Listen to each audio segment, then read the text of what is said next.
Bonjour à tous, j'espère que vous allez bien. C'est Cyril, je suis ravi de pouvoir vous faire découvrir ma chaîne YouTube.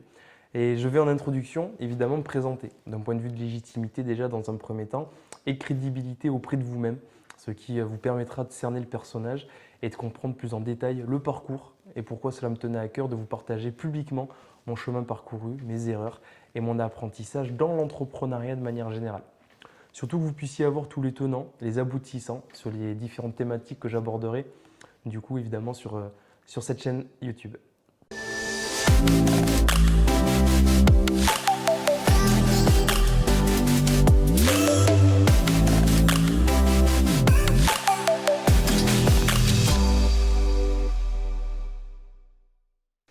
Donc moi j'ai 29 ans, j'entreprends depuis 10 ans maintenant et j'ai eu une opportunité dans mon secteur de prédilection qui était l'automobile de pouvoir me mettre à mon compte suffisamment tôt. J'ai donc pu développer beaucoup de compétences liées à la gestion de l'humain, liées à la comptabilité, liées à la gestion d'une entreprise dans sa globalité, aux fonds d'investissement et de capitaux. Car cette première entreprise que j'ai pu développer donc dans le secteur de l'automobile m'a permis de pouvoir développer une autre activité donc dans la location de voitures. Et à ce moment-là, évidemment, là j'en parle, mais on parle d'entrepreneuriat, disons, plus traditionnel, avec des investissements, des locaux, des charges, des salariés.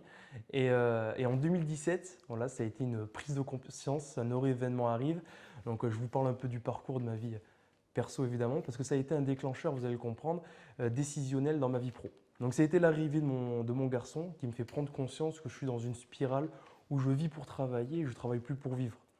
Et en fait, je suis dans mes entreprises, plus de 70 heures par semaine. Ça devient une problématique pour profiter de lui, pour même de l'élever. Donc, je découvre, moi, un bouquin qui a réenvisagé, on va dire, ma vie pro, qui m'a fait prendre conscience qu'il fallait avoir une ouverture d'esprit, développer des activités entrepreneuriales avec une certaine flexibilité, sans lourds investissements, sans locaux, sans stock, et surtout avec des revenus qui ne dépendent pas simplement de ma propre productivité. Parce qu'évidemment, dans l'entrepreneuriat traditionnel, j'ai pu faire un constat, c'est que lorsque je ne travaille plus, que ce soit pour des congés, pour la rentrée scolaire, pour des raisons de maladie ou autre, mon entreprise est fermée et donc n'est pas productive. Donc ayant un fichier client évidemment important dans l'automobile, je décide de fonctionner différemment, de mettre en place un concept atypique qui me permettrait de récupérer du temps pour pouvoir me diversifier en termes d'activité et également en termes de revenus.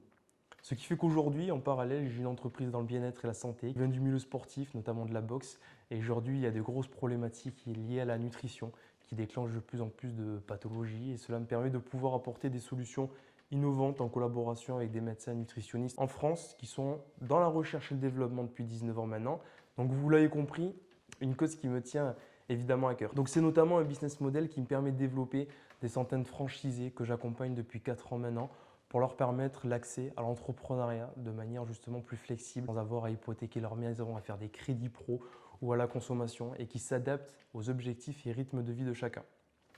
Ensuite, j'ai pu faire une rencontre que je qualifie d'évidemment extrêmement intéressante avec le responsable d'une maison de livres d'édition qui, dans la discussion, me fait comprendre que des auteurs de livres ont des revenus résiduels toute leur vie avec seulement quelques bouquins à leur actif. Et moi, dans ma réflexion professionnelle, c'est ce qui m'anime alors évidemment, en gardant la valeur internationale qui reste le travail, c'est le fait de produire dans un premier temps et être rémunéré sur de la production de manière répétitive, ce qui me permet de me constituer une autre source de revenus, de me focaliser mon temps sur mon activité principale qui reste aujourd'hui le bien-être et de pouvoir être sur d'autres projets comme par exemple alimenter cette chaîne YouTube, donc un projet qui me tient également à cœur. Et pour finir sur ma légitimité entrepreneuriale, on va parler de notion d'investissement sur laquelle je suis de plus en plus positionné car pour le coup on parle de revenus passifs et comme la phrase ne pas avoir tous ses œufs dans le même panier me parle énormément, cela fait 3 ans que j'investis dans des entreprises qui reversent des dividendes, des startups, crypto-monnaies, sur des projets dans lesquels évidemment je crois. Donc, vous l'avez compris, je suis passé par différents statuts juridiques, j'ai exploité différents secteurs et rencontré des centaines de personnes qui me permettent aujourd'hui de pouvoir partager auprès de personnes qui souhaitent entreprendre tout en évitant certaines erreurs que j'ai pu faire. Et il y a des points également qui me parlent énormément avec, voilà, c'est la notion de communication et de développement de soi qui sont à mon sens indispensables dans le développement de projets qui soient personnels et ou professionnels ou même en termes de relations humaines. Vous avez donc toutes les informations me concernant et les thématiques que j'évoquerai sur cette chaîne YouTube, à savoir l'entrepreneuriat de manière générale, la gestion financière, l'état d'esprit, la communication, l'attitude, donc différentes thématiques qui me parlent, qui me touchent et dans lesquelles j'évolue voilà, de manière perpétuelle. Je vous souhaite de passer une belle journée et à la prochaine.